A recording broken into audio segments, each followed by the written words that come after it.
Have you ever thought your own child could be planning your death? I hadn't. Not in my darkest dreams. But the day my son Evan handed me a golden envelope with a smile too wide for his face, I felt a shiver deep inside me. Something in his eyes didn't match the warmth of his voice. "My sweet mom," he said, hugging me tighter than he had in years. "You deserve this more than anyone." 7 days in the Caribbean. A cruise first class. Just relax and enjoy yourself. I should have felt blessed. A son gifting his mother the trip of a lifetime. The brochures inside the envelope showed endless blue seas, white beaches, cocktails under parasols. Paradise. And yet, behind his words, behind his grin, something whispered danger. I am Sephora Lane, I'm 64 years old, and what I'm about to tell you is the story of how my only son tried to send me on a one-way voyage. Before I go on, let me pause for a second. If stories of betrayal, courage, and unexpected strength resonate with you, please subscribe to this channel.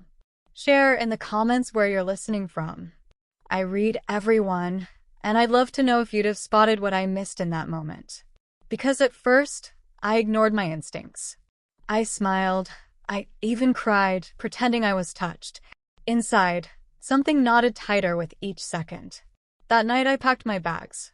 Carefully folded blouses, my one good evening dress, shoes I thought would finally walk foreign streets. But I couldn't shake the unease. Evan had been distant for months, busy, vague about his work. And suddenly this generosity? I told myself I was paranoid. Age does that, doesn't it? It makes you doubt love where love has grown thin.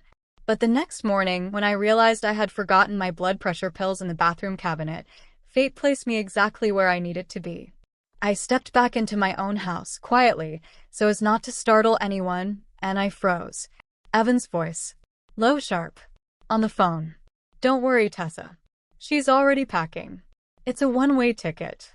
Once she's on the high seas, it'll look like an accident. No one will suspect a thing about an old woman falling overboard." My knees nearly gave out. The son I had raised, the baby whose fevers I had soothed, the boy I had defended through every hardship, planning my death like a business deal. In that instant, tears welled up, but not from sorrow. From fury. From betrayal that seared hotter than fire. And beneath it, a steel I hadn't felt in decades. If Evan wanted a helpless victim, he had chosen the wrong mother. I pressed my back against the wall, every nerve alert. My mind raced. My son was in debt. I'd overheard enough fragments in past months to know money haunted him. But to kill me? For my life insurance? For my house? The phone call ended. His footsteps moved through the living room. I didn't breathe until he left. And then, instead of collapsing, I stood straighter. My heart still pounded, but a strange calm washed over me. I had a choice. Cancel everything, confront him immediately, or go. And going was the only path that made sense. Because if I vanished quietly, no one would ever know the truth. But if I stepped onto that ship, eyes open, I could gather proof. I could trap him with his own arrogance. That's when the thought sparked inside me. You'll regret this 3 times over. Later that day, Evan returned, all false cheer. "Mom, tomorrow's the big day. You'll love it." I smiled, forcing my lips to curve. "I can't wait, son." If only he knew. The next morning, the taxi pulled up in front of my house. Suitcase by my side, ticket in my purse, I stared at the horizon. The ocean seraph loomed ahead in the port, a white giant, a floating palace. Hundreds of families streamed aboard, their laughter bright, their eyes full of joy. None of them knew one woman among them wasn't traveling for leisure.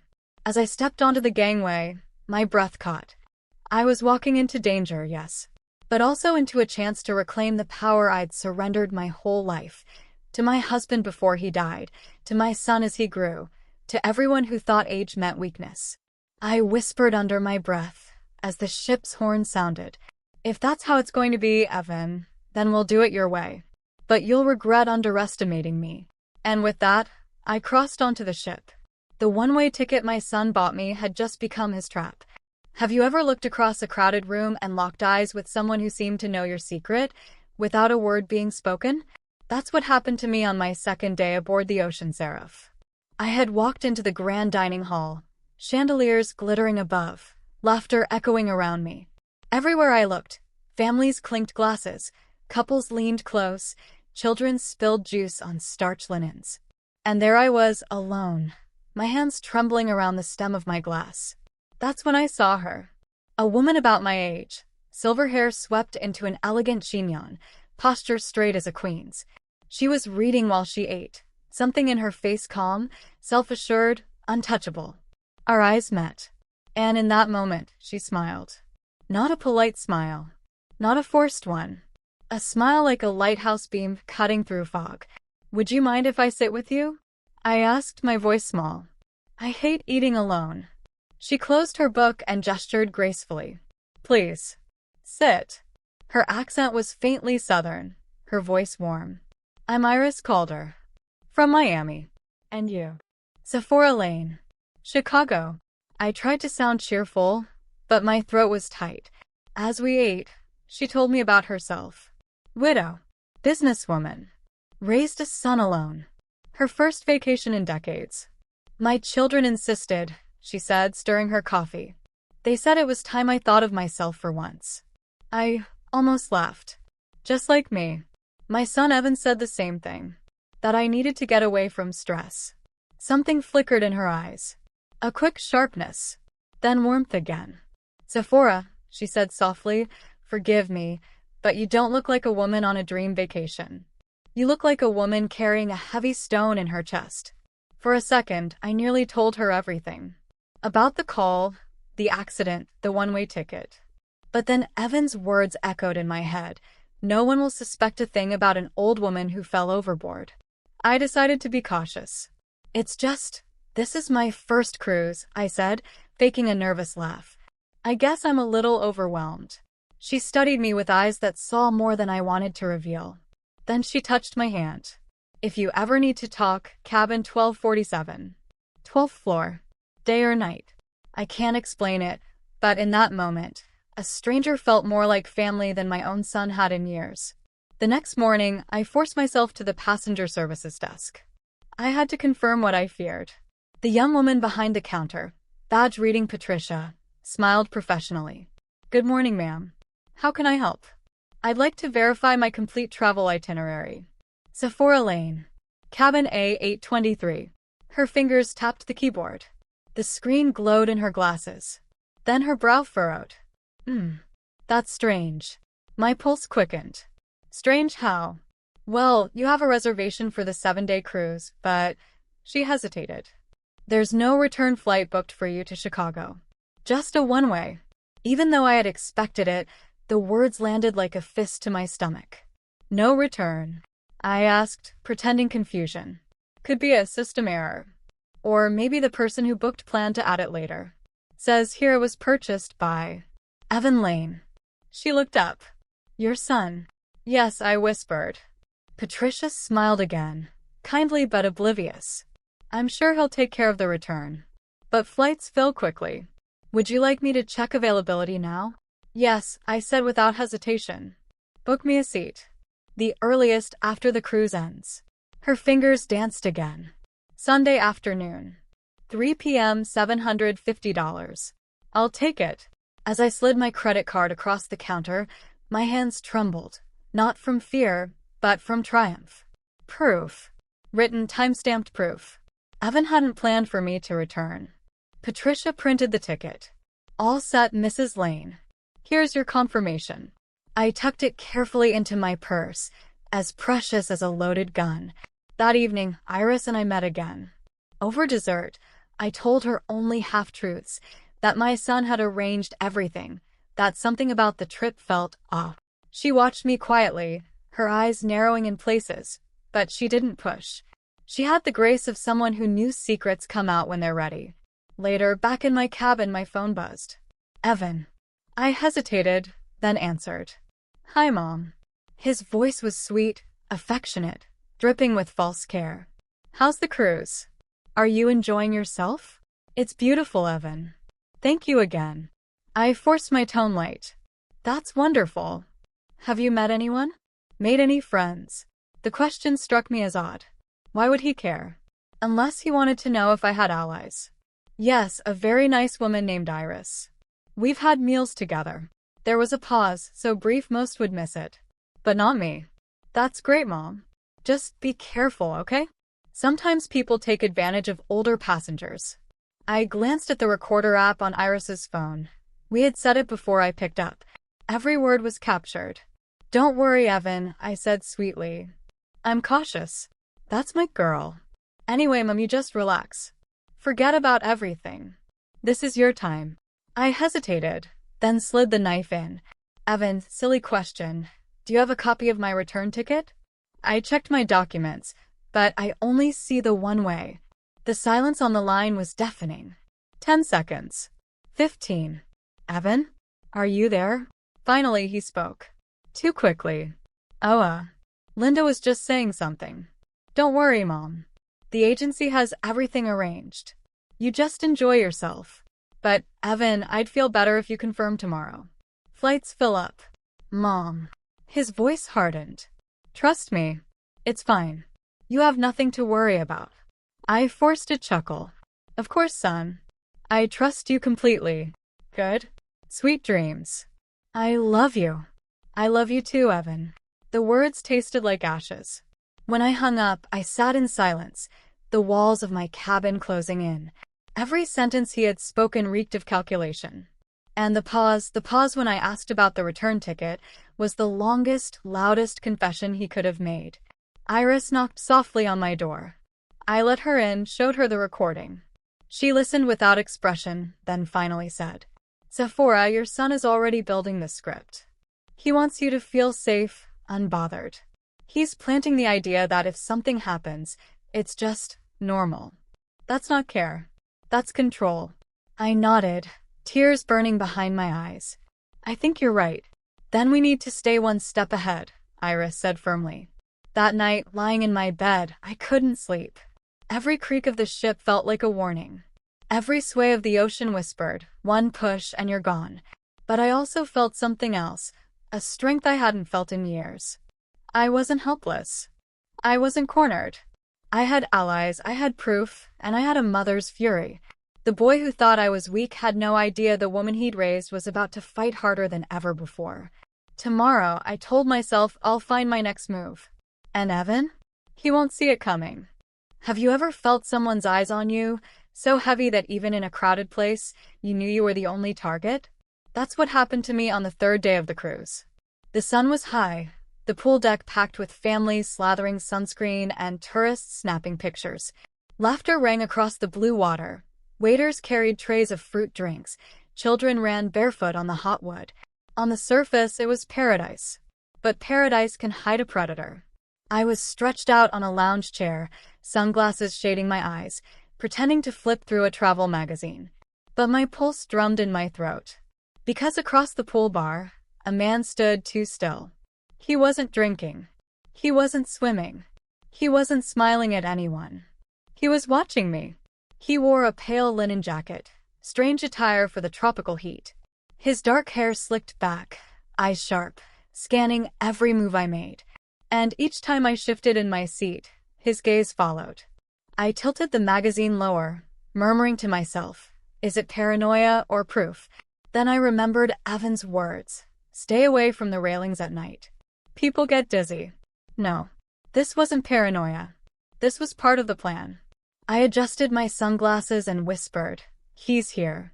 A few feet away, Iris sipped iced tea under the shade of a parasol. Without turning her head, she replied, describe him. Linen jacket. By the bar. Not drinking. Not moving. Watching. Her straw paused at her lips. I see him. She set down the glass. He's too focused. Definitely not a casual glance. My stomach tightened. The thought of Evan, safe in Chicago, directing this from afar while I sat in the crosshairs of his hired hand, it nearly crushed me. But then the steel rose again. I would not let them win. I'll bait him, I whispered. Iris's eyes flickered. Careful, Sephora. Predators are bold when they think prey is weak. Exactly. I pushed myself up. Let's give him what he wants. Later that afternoon, I walked into the casino. Deliberately alone. Lights flashed, machines clanged, music hummed with excitement. Couples laughed at poker tables, men cheered at roulette wheels. I wobbled slightly, clutching a cocktail I hadn't touched. I wanted him to see me as vulnerable, unsteady, like a gullible old woman who had had one too many mimosas.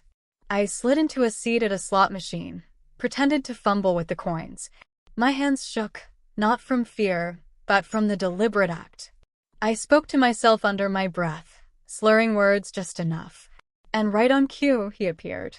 "Excuse me, ma'am," he said, taking the machine beside mine. His smile tried to be friendly, but it was the kind of smile that never reached the eyes. "Are you all right? You look a little tired." I laughed too loudly. "Oh yes. I think I had too many cocktails at breakfast. This vacation is making me dizzy." He leaned in, lowering his voice. "Your first time on a cruise?" "Yes." I let my words roll clumsily. "My son gave me this trip. Said I needed to relax." His eyes lit up with interest. "How thoughtful. And where is your son now?" I blinked at him, feigning innocence. "Back home. This is just for me. A special gift." His grin widened, and I saw the hunger behind it. "Well then, you must make the most of it. Have you explored the ship yet?" I tilted my head. "Not all of it. Yesterday I went up on the top deck. Beautiful view, but..."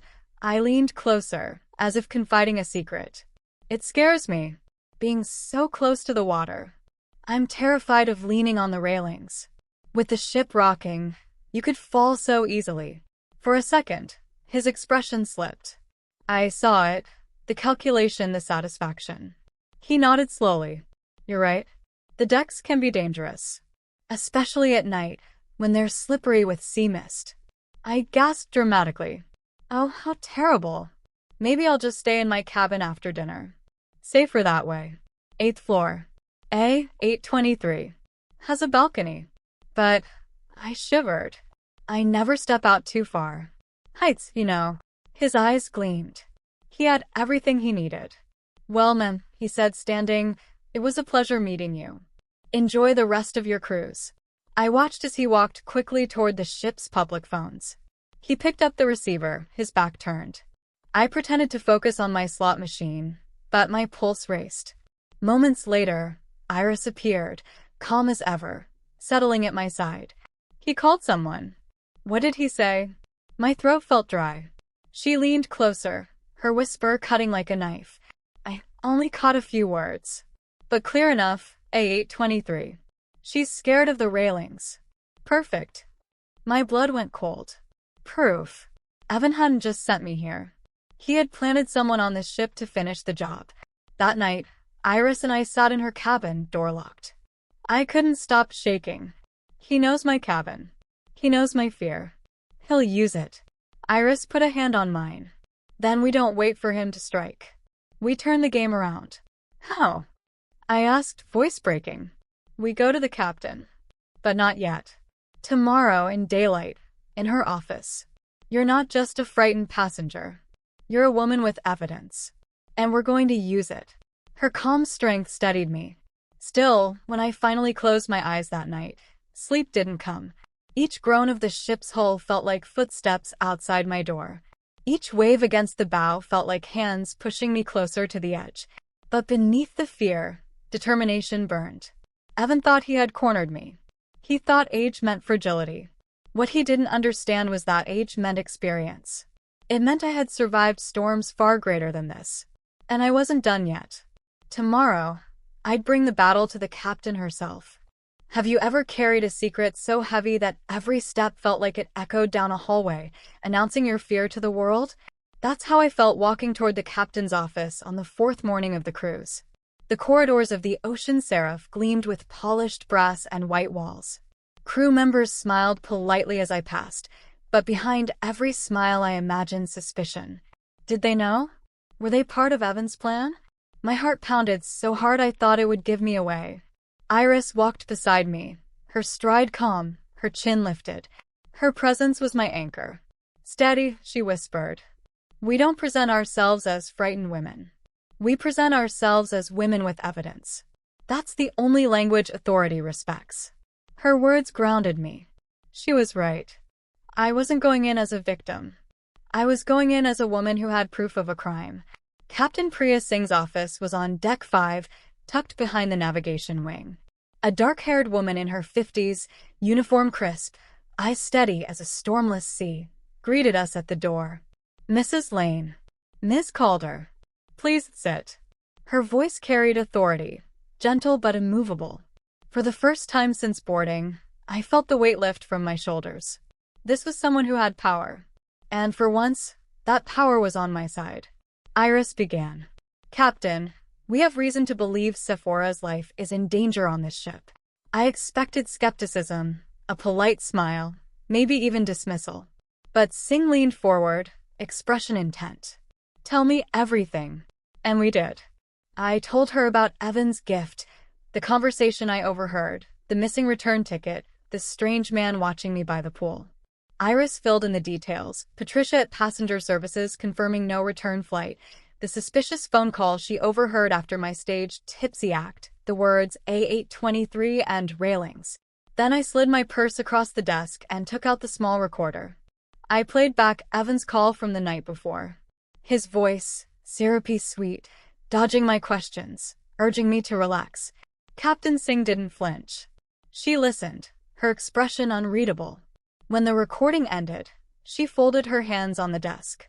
"Mrs. Lane, what you've described is extremely serious. If true, it constitutes a premeditated attempt on your life. On my ship." Her voice sharpened on the last words. I swallowed hard. I know how it sounds, but I'm not exaggerating. I'm not delusional. My son intends for me to die here. She nodded slowly. "I believe you. I've seen greed twist families before. It's ugly, but not unusual." Relief crashed over me so hard I nearly wept. She believed me. "We need a plan," Iris said firmly. "One that gives us evidence no court can ignore." Captain Singh nodded. "There's an opportunity. Tomorrow night is the gala ball. Most passengers will be in the main hall until late. It would be the perfect time for someone to try to act. Especially if they think you'll return to your cabin afterward." Her eyes met mine. "We'll let them think exactly that." My pulse raced. "You want me to play bait?" "You won't be alone," the captain said. "We'll set cameras outside your cabin. Security officers will be stationed nearby, disguised as passengers. And you'll carry this." She slid a small black device across the desk. "What is it?" I asked. "A panic fob. Press this button, and I'll know exactly where you are. My team will be there in seconds." I picked it up, cold metal against my palm. I thought of Evan, of how sure he was that his mother was nothing but a weak old woman. I almost smiled. "What about the man in the linen jacket?" Iris asked. "We'll watch him," Singh said calmly. "If he tries anything tomorrow night, we'll catch him in the act. And once we have him, we'll have his connections. Phones. Messages. That will lead back to your son." I leaned back in my chair, my breath steady. For the first time since this nightmare began, I felt power shift. From them to me. That afternoon, as I returned to my cabin, my phone rang. The name on the screen made my stomach twist. Tessa. It was the first time she had called me in months. I hesitated, then answered. "Rose." She caught herself.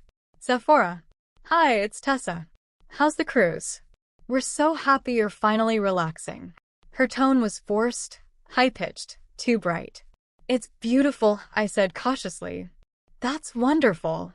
Evan told me you spoke last night, that you sounded so happy. We just wanted to make sure you're really enjoying yourself." Iris, sitting beside me, tapped her phone. The recorder was rolling. I cleared my throat. "Tess, a funny thing. I went to Passenger Services yesterday. They said I don't have a return ticket." Silence. Not a pause, not a breath, a silence. Then she stammered. "Oh, how strange. I'm sure Evan arranged everything. Maybe a computer error. Don't worry, we'll fix it." My grip tightened on the phone. "I already bought my own ticket, just in case." Her voice sharpened, just for a second. "You what?" "You bought your own." Then softer again. "Oh, that wasn't necessary. We were going to handle it. But, well, better safe than sorry." Iris scribbled on a notepad, Her voice changed. She's rattled. Anyway, Tessa continued too quickly. Just enjoy yourself, Sephora. Disconnect. Forget about everything for a while. The same words Evan had used. Practiced. Rehearsed. When the call ended, I stared at the ceiling. It wasn't just Evan. She was in this too. That night, Iris and I went over the plan again. She paced the room, her red dress swishing with each step. Tomorrow night they'll try something. You'll pretend to return to your cabin. We'll be hidden. The camera's running. The captain's team nearby. If they move against you, we'll catch them red-handed. And if they don't? I asked. They will, Iris said firmly. They've come too far. They won't let the week pass without acting. I touched the panic fob in my pocket, feeling its weight. My chest ached with betrayal, but beneath it a different fire burned. I wasn't the one in danger anymore. Evan was. Because I was going to turn every piece of his plan into evidence. The next day, the ship buzzed with anticipation for the gala. Women in gowns carried garment bags. Men in tuxedos strutted through the halls. The main hall was being transformed into a palace at sea, lights sparkling, champagne on ice. To the other passengers, it was an evening of elegance and delight. To me, it was war. Iris zipped up my emerald green dress and clasped the pearls at my neck. You look radiant, she said. No one would ever guess what's about to unfold. I smiled faintly at my reflection. Let them underestimate me. That's what gives me the edge. As we stepped into the glittering hall, music swelling around us, I felt every eye, every smile, every cheer. But my focus stayed sharp. Somewhere out there, the linen jacket man was waiting. Somewhere, Evan's plan was unraveling. The captain's words echoed in my head. We'll let them think you're going back to your cabin. And then we'll catch them. I clutched the panic fob hidden in my palm. Tomorrow morning, everything could change. Do you know that feeling when you're smiling in a crowded room, but your entire body is coiled like a spring, ready to snap? That was me on gala night. The ballroom of the Ocean Seraph glittered like a palace on the sea. Chandeliers swayed slightly with the ship's movement, casting diamonds of light over polished marble floors. A string quartet played, their bows gliding as passengers danced in gowns and tuxedos, their laughter rising like bubbles in champagne. And there I was, in my emerald dress and pearl necklace, sipping at a glass of sparkling water, pretending to belong. Pretending I wasn't bait. Iris, radiant in gold, stuck close to me. Relax your shoulders, she whispered. If you look tense, he'll sense it. I forced myself to laugh at something an elderly gentleman said at our table. My cheeks hurt from the effort. My eyes scanned the crowd. Then I saw him. The man in the linen jacket, but tonight, dressed in black tie. He was leaning casually against the bar, a drink untouched in his hand. His eyes weren't on the music, or the dancers, or the glittering spectacle. They were on me. Always on me. Captain Singh's plan was simple. I would stay visible, act as though I were enjoying myself, then leave around midnight as though retiring to my cabin.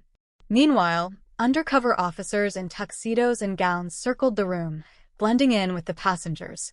Cameras near my hallway were already live. The panic fob pressed against my palm inside my clutch. I had to play my role.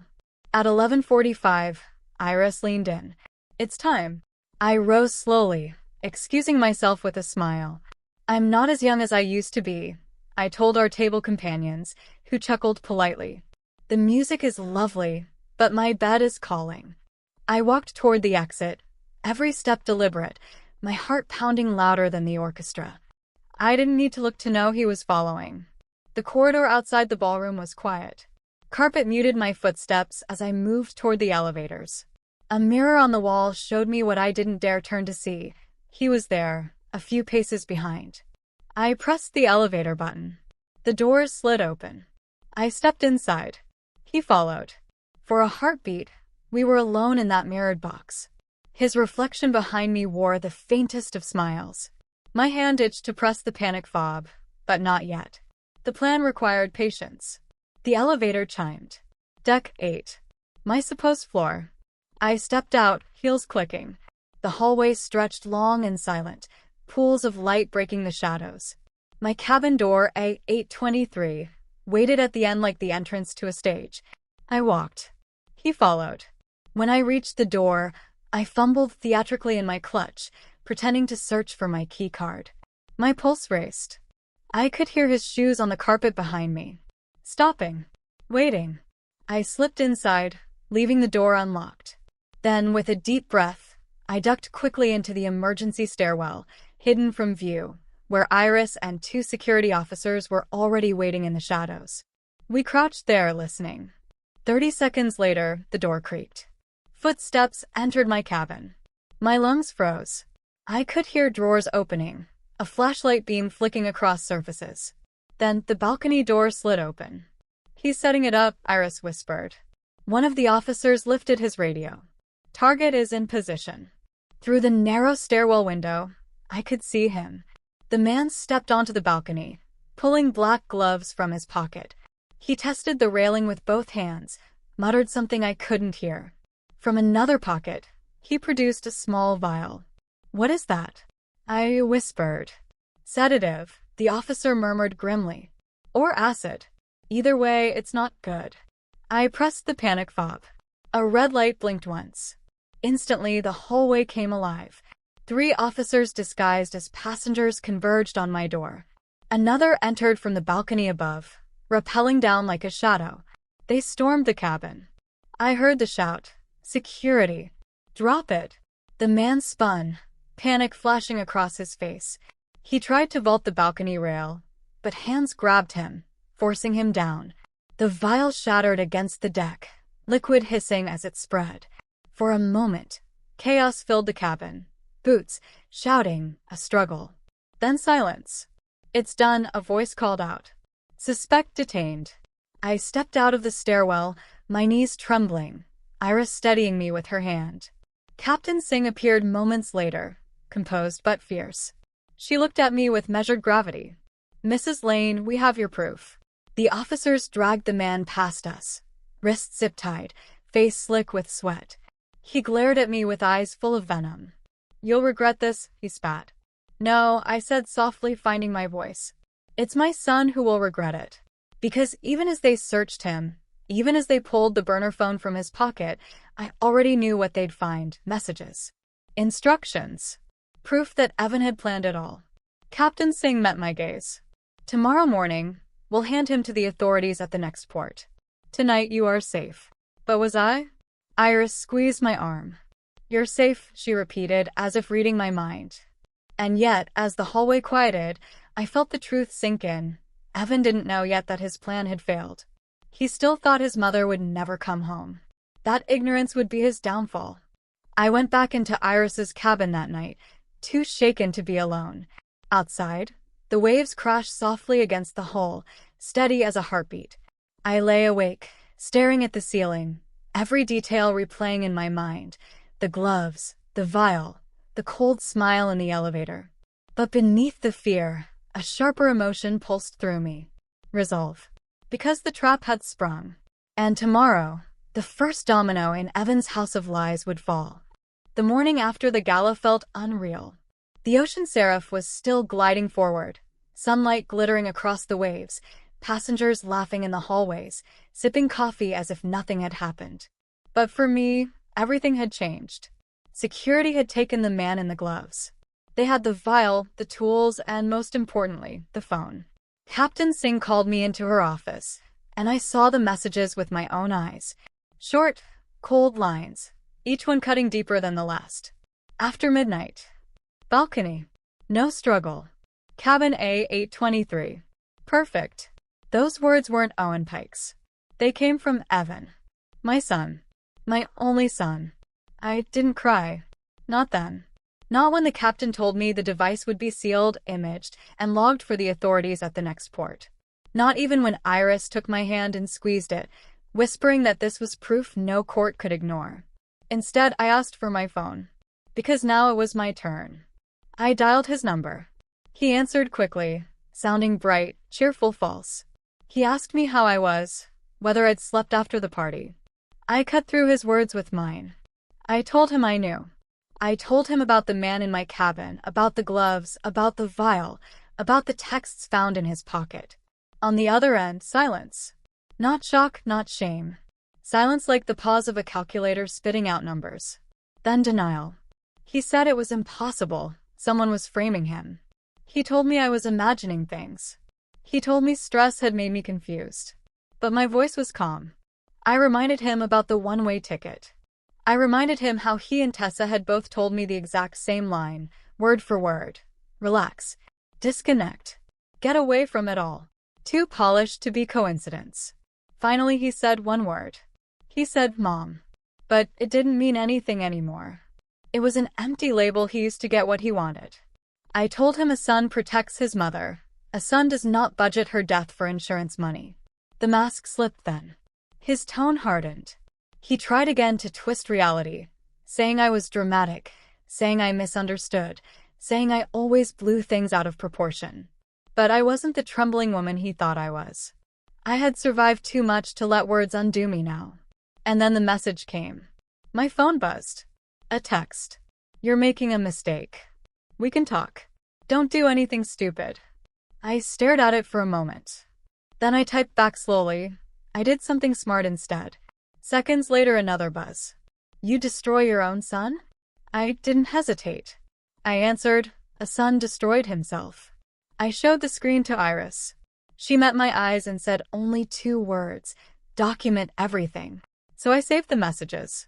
I saved them all. That was the moment I realized something. For weeks, maybe for years, I had been surviving. Ducking my head, excusing behavior, pretending not to see. But that morning was different. That morning, I wasn't just surviving.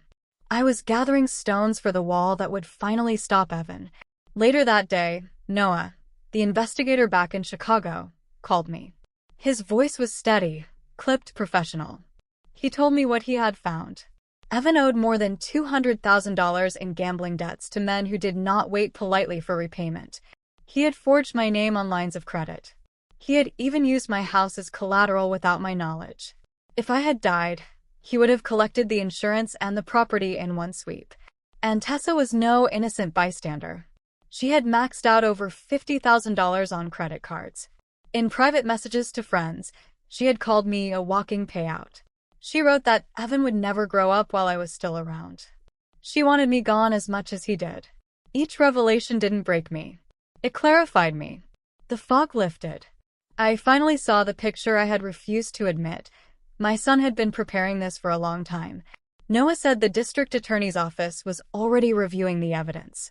Between the phone, the texts, the recordings of my conversations with Evan and Tessa, and the financial records, the case was airtight. Arrest warrants would be ready as soon as I stepped back on land. That evening, as the ship rolled gently on calm seas, I sat in Iris's cabin and thought about everything. I thought of Evan as a boy, with sticky hands clutching my face, feverish nights when I never left his side. And I thought of the man he had become, voice flat, calculating, willing to throw me into the ocean for a chance at a clean slate. At one point my phone buzzed again. Another message from him. Don't do this. We can fix it. We'll leave. I typed back just 5 words. You already did this, Evan. Then I put the phone down. Iris poured tea, and we sat in silence. She looked at me and said I hadn't trembled once since morning. She was right. I had spent years trembling, years trying to make myself smaller, years excusing betrayal. But that night, as I looked out at the black sea broken with silver foam, I felt taller, stronger, steadier. Tomorrow we would dock. Tomorrow, the world would see what my son had done. And for the first time in a long time, I believed in tomorrow. Dawn broke like a blade of gold across the horizon. The sea wasn't just water anymore. It was a mirror, and in it, I saw myself standing taller than I had in years. The ocean seraph carried us forward, engines humming steady, and I realized the woman who stepped onto this ship was not the one who would walk off it. The air smelled of salt and rope as I walked the gangway. My tote bag pressed heavy against my arm, not because of clothes, but because of truth. Every receipt, every file, every message, every photograph, I carried them like armor. Each page a heartbeat. Each piece of evidence a breath I had once thought I would never take again. Customs officers waited below, faces sharp, clipboards ready. Captain Singh walked beside me, solid as a wall. Iris's hand brushed my shoulder, quiet reassurance. No words needed. The glass doors to the port office slid open, and I knew I was crossing a line no one could ever push me back over. Inside, the room smelled of coffee and bleach. A table weighted with folders stacked like small monuments. I sat, spine straight, and signed where they told me. My pen scratched my name over and over, each letter a declaration. I am here. I lived. I will speak. My phone buzzed one last time. Evan's words, "We're leaving. Don't do this." My reply was simple. You already did. And then I powered the phone off. Silence. Freedom. Hours blurred. Statements. Questions. Recordings. Signatures. But through it all, I felt no tremor in my hands. For the first time in decades, I wasn't shrinking to fit someone else's story. I was expanding into my own. That evening, news came. Evan and Tessa had been arrested. At their door, half-packed suitcases sat waiting. 2 tickets lay on the counter for a flight that would have carried them far beyond my reach. But the door had opened not to escape, but to law. The cuffs closed, the suitcase stayed behind, and my son's last chance evaporated like mist. The trial was a theater of cold light and sharp voices. I watched lawyers circle like hawks. I listened to jurors shift in their chairs. I saw Evan sitting in his pressed shirt, not looking at me, eyes blank, mouth tight. Once, I would have searched those eyes for my little boy. Now I didn't. My gaze stayed on the evidence, because that was my child's true voice now. The texts, the debts, the forged signatures. When it was my turn to speak, I walked to the stand. My hand brushed the wooden rail, cool and steady. I told them everything, not as a mother begging, but as a witness declaring. I spoke plainly, every word a stone laid on the staircase of truth. I didn't need to dramatize. The facts were already brutal enough. Guilty. Guilty. Guilty. The words rang through the courtroom like bells. The sound wasn't triumph. It was release. Sentencing followed. Years assigned. Futures clipped. I didn't count them. I left that to the system. My task wasn't to measure their punishment. It was to reclaim my life. I went home, packed what was mine, sold the rest. I kept only the essentials. A handful of photos, a cracked teacup, a note from Iris, and the panic fob Captain Singh had once pressed into my palm. Its battery was dead, but I liked its weight on my shelf. A reminder that I had once depended on a button to summon help, and now I had learned to summon myself. My new apartment is small, but sunlight pours in like forgiveness. A tree sways outside my window, nameless but loyal. At night, the silence doesn't echo, it cradles. I volunteer now at a women's center. I make tea past tissues and tell them what I learned. Fear is real, but it can be written down, stamped, filed, and turned into evidence. Courage doesn't always roar. Sometimes it signs its name carefully at the bottom of a page. Sometimes I dream of Evan as a child, sticky popsicle hands reaching for my face. But when I wake, I don't cry anymore. I remind myself, love tried to save him, but greed made his choice. And I choose me now. If you're listening, if you're holding your own phone with shaking hands, if you're doubting your own worth, hear me. You are not weak for being kind. You are not powerless for being patient. And you are not late to return to yourself. Start the record. Keep the proof. The shore is closer than you think. Because I returned.